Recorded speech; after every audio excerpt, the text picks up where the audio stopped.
नमस्कार दोस्तों।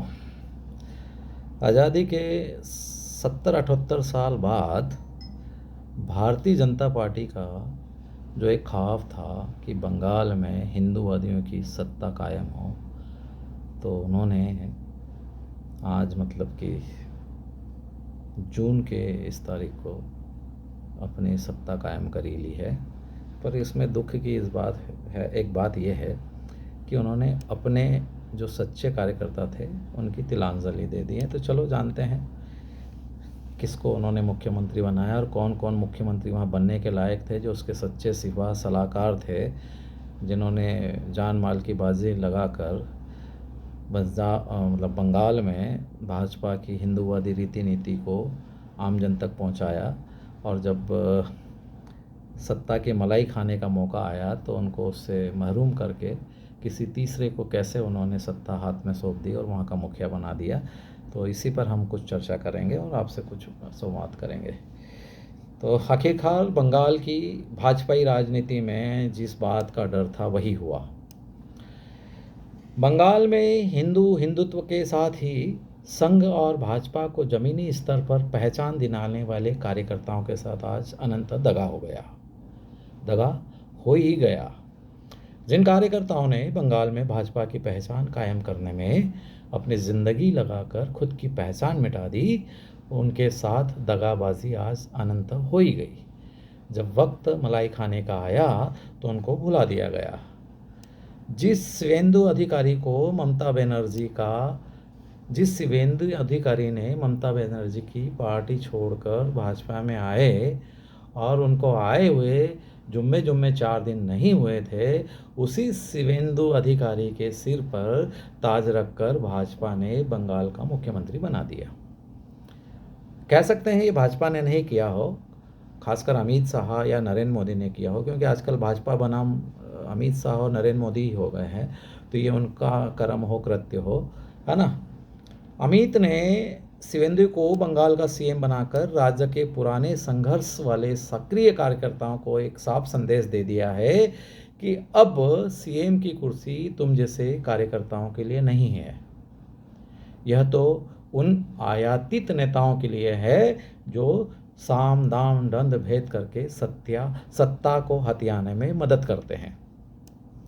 बंगाल में भारतीय जनता पार्टी जिन सक्रिय और संघर्ष करने वाले कार्यकर्ताओं के सहारे आज यहाँ पहुँची है, अब वह वक्त के बीतने के साथ साथ धूमिल होते चले गए हैं।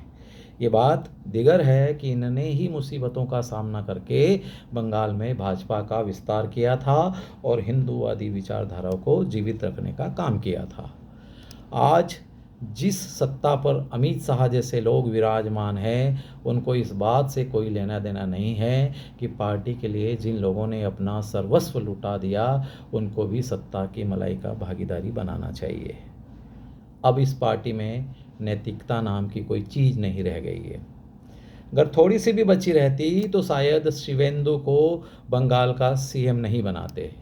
इस भगोड़े को राज्य का मुखिया बनाने के पहले अमित शाह और नरेंद्र मोदी जैसे लोग उन नामों पर भी विचार करते जिन्होंने भारतीय जनता पार्टी का वहाँ पर विस्तार किया। उन नामों में मैं आपको बताना चाहता हूँ, तपन मल्लिक है, बादल भट्टाचार्य है, दिलीप घोष है और सामिक भट्टाचार्य है। इन नामों पर भी विचार किया जा सकता था शिवेंदु अधिकारी को मुख्यमंत्री बनाने के पहले। हालांकि किया भी होगा, पर मुख्यमंत्री नहीं बनाया। ये वो नाम है जो भाजपा के सच्चे मुख्यमंत्री बनने के अधिकारी थे, शिवेंदु अधिकारी के सिवाय, पर ऐसा नहीं हो सका। अब तो भाजपा में माखनलाल सरकार जैसे कर्मठ कार्यकर्ता की भी ज़रूरत नहीं है। वे अब सिर्फ नरेंद्र मोदी की सार्वजनिक रूप से पैर छूने की नाटक नौटंकी वाली नुमाइश का हिस्सा बनकर रह गए हैं। अगर भाजपा में थोड़ी सी भी इंसानियत बचती तो सबसे पहले अपने इस पुरखे से सलाह मशवरा करके किसी पुराने कार्यकर्ता को बंगाल का मुखिया बना सकती थी, पर ऐसा नहीं किया। पर ऐसा कोई पुराना कार्यकर्ता अगर बना भी देते तो वो नरेंद्र मोदी या अमित शाह के प्रति वफादार तो नहीं होता। अब यहाँ तो शिवेंदु जैसे चरण चारण की ज़रूरत है, जो शपथ समारोह में सार्वजनिक मंच से अमित शाह के पैर छूकर अपनी वफादारी का सबूत देते हैं। खैर, वैसे भी अब संघ और भाजपा में विचारधारा को बढ़ावा देने वालों का काम रह कहाँ गया है। अब तो यहाँ उन लोगों की बखत है या पूछ परख है जो सत्ता के लिए तिए पाए कर सकें, वही अब उनके लाडले हैं।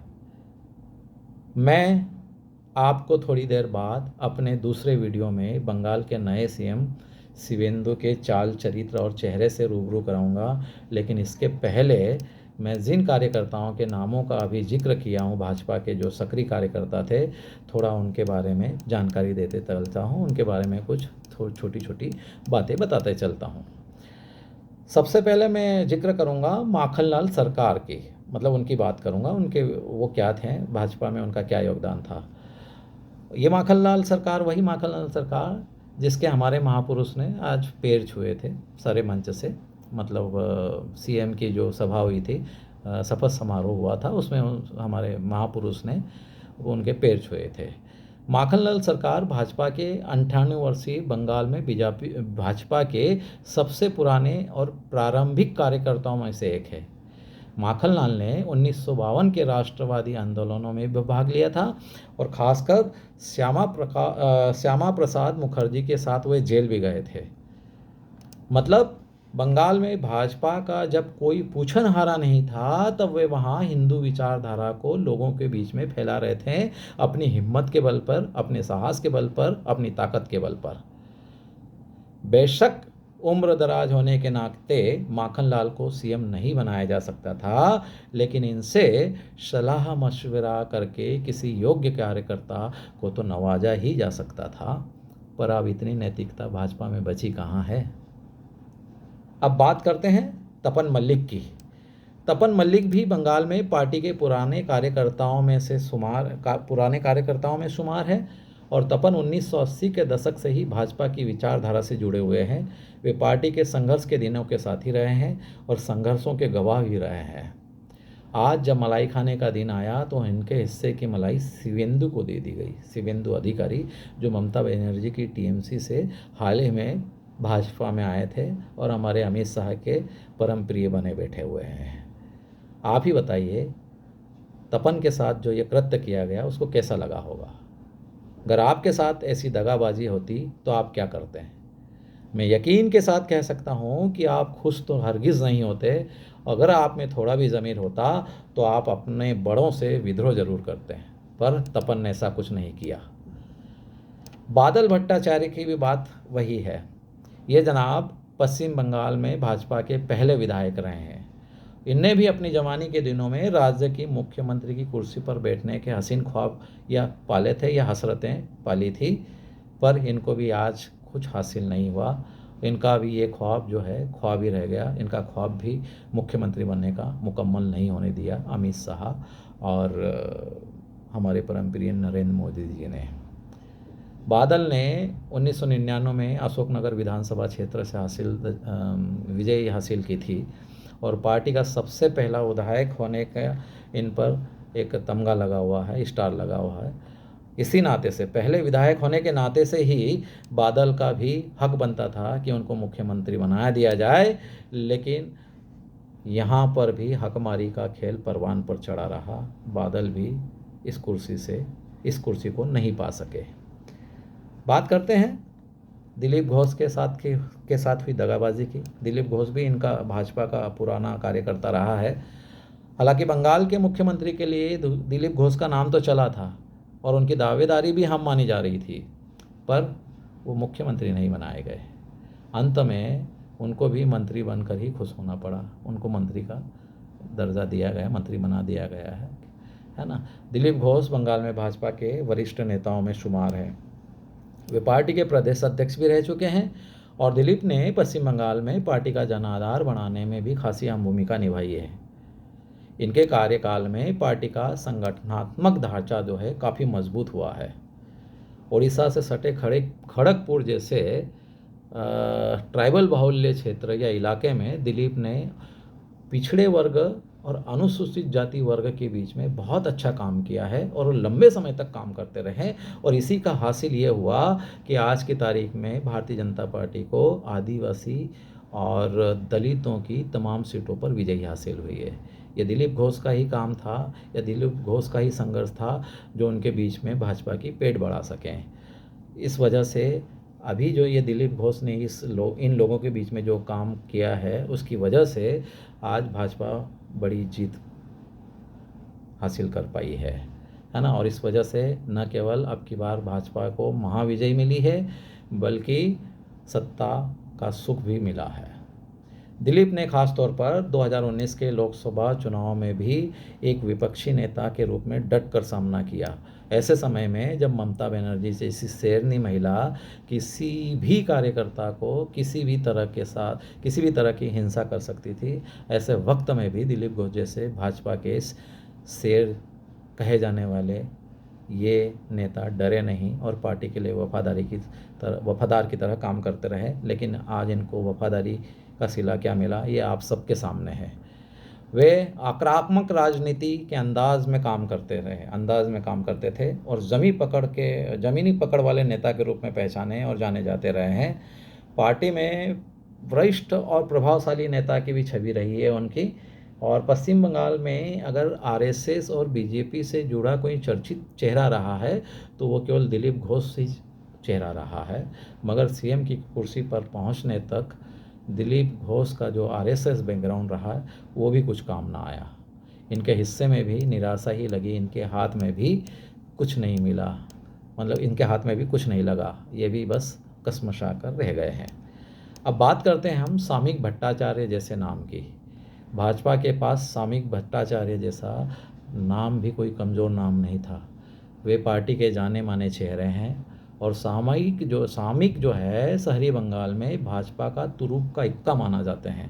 सामिक के नेतृत्व में भाजपा को बंगाल के प्रेसिडेंसी क्षेत्र में काफ़ी मदद मिली है, मतलब पकड़ बनाने में काफ़ी मदद मिली है।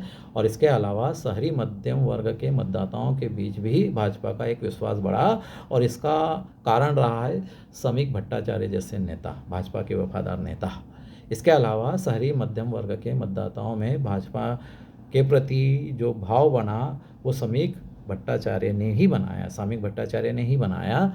और जो है सामयिक की इस पहल के चलते ही भारतीय जनता पार्टी शहरी मध्यम वर्ग में खासी पहचान बनाई और शहरी मध्यम वर्ग के लोगों के बीच में ये भाव भी पैदा किया कि भारतीय जनता पार्टी से जुड़े। कह सकते हैं कि मतदाता ने सामयिक के चलते ही, खासकर शहरी मतदाता ने सामयिक के चलते ही भाजपा के साथ शहरी मतदाता ने खुद को जोड़ा है। सामयिक बहस, सरस, सरील और हास्य विनोद से काम करने वाले अनुभवी नेताओं में शुमार है और राज्यसभा सांसद और पार्टी के प्रदेश अध्यक्ष होने के बाद भी वे बेहद ही संयमित तरीके से काम करते रहे हैं। सामयिक भट्टाचार्य की जड़ें आरएसएस में भी गहरे तक जमी हुई है और वे 90 के दशक से ही भारतीय जनता युवा मोर्चा की राजनीति करते करते यहाँ तक पहुँचे हैं। पर ऐसे सहज, सरल और जनाधार वाले नेता को भी मोदी एंड अमित ने गच्चा दे दिया। अंत में भाजपा के इन सच्चे अच्छे सैनिकों के माथे पर एक आयातित को लाकर बिठा दिया।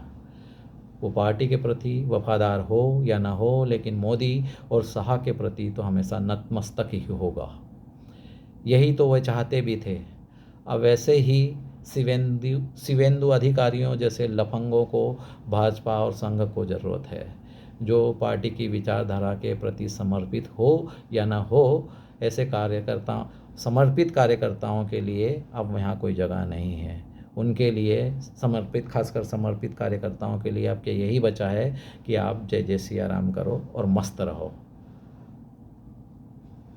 तो आज इतने लंबे समय के बाद जब भाजपा को बंगाल में सत्ता शासक बनने का मौका मिला तो कैसे अपने सच्चे, अच्छे और ईमानदार पार्टी कार्यकर्ताओं के साथ छलावा करके किसी आयातित नेता को उनके माथे पर बिठा दिया, ये बड़े दुख की बात है।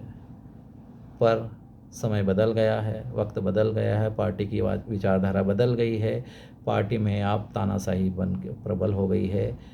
चंद लोग जो पार्टी के जो हैं आज शिखर पर बैठे, वो जो चाहेंगे वो करेंगे, उनको जो अच्छा लगेगा करेंगे। आप पार्टी के कार्यकर्ताओं और वफादारी की बातें अतीत की बातें हो गई। आज बस इतना ही। फिर किसी खबर, चर्चा, कहानी, किस्से के साथ मैं बहुत जल्दी मौजूद आपके सामने आऊँगा। तब तक के लिए आपके दोस्त यानी संजय रोकड़े को इजाज़त दीजिए। बहुत बहुत धन्यवाद।